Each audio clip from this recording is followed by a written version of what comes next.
At dahil nga alis sila mama, kaya sumama na din kami. Pupunta sila mama sa sentro at sabi ko nga sumama kami ni baby at ayun pumayag naman. Huwag yun ang pansinin yung background mga mare kasi maingay talaga dito. At ayan nga sumama din yung kapatid ko kaya siya yung taga video. Kami nga yung sumama pero si mama yung nagbuhat kay baby. At nakikita pa nga yung tiyan ko na malaki.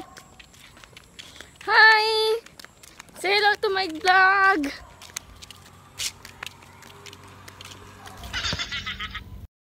Aba, vlogger na nga tong kapatid ko. At ayan nga, dahil si mama yung nagbuhat kay baby, ayan, tamang kulitan lang kami ng kapatid ko. Ganyan talaga kaming magkapatid, pero but now, hour later. At ayan nga, ito nga yung maganda kapag naglalakad ka is makikita mong napakaganda ng tanawin. At syempre, may magandang tanawin at ang sariwa na nga ng hangin. At sinasabayan pa nga ng magandang panahon o diba perfect na perfect kapag naglalakad ka dito. Hindi mo talaga mararamdaman yung pagod sa layo ng nilakad mo nang dahil dito sa mga nakikita mong mga tanawin na sobrang napakaganda. Ito talaga yung the best dito sa probinsya nang hindi mo makikita sa syudad. At ayan nga ang baby iyon nyo inaantok. Gusto nga niyang gumala kanina pero ngayon inaantok na siya at gusto na nga niyang matulog. At ayan nga nakapayong na nga kami dito banda kasi nga nakaharap sa amin yung init at baka nga sisipunin si baby pag naiinitan siya kasi nga nasa labas kami. Kaya sabi ko kay mama, papayungan si baby iyon. Kaya ayun, nung pinayungan siya at pinahiga na nga siya ni mama, ayan natutulog na nga at hindi pa nga kami nakaabot dun sa pupuntahan namin. Bumili kasi si mama ng bag at saka yung notebook ng kapatid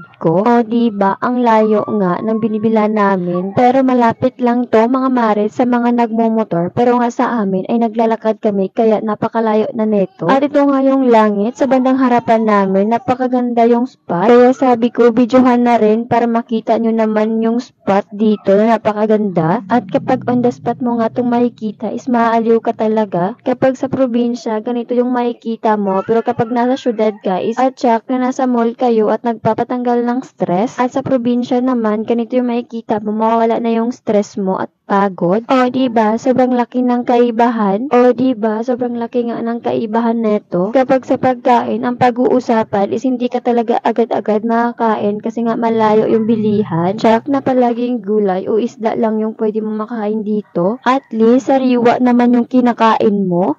So, yun lang for today's mini vlog. Don't forget to like, comment, share. Salamat sa panonood!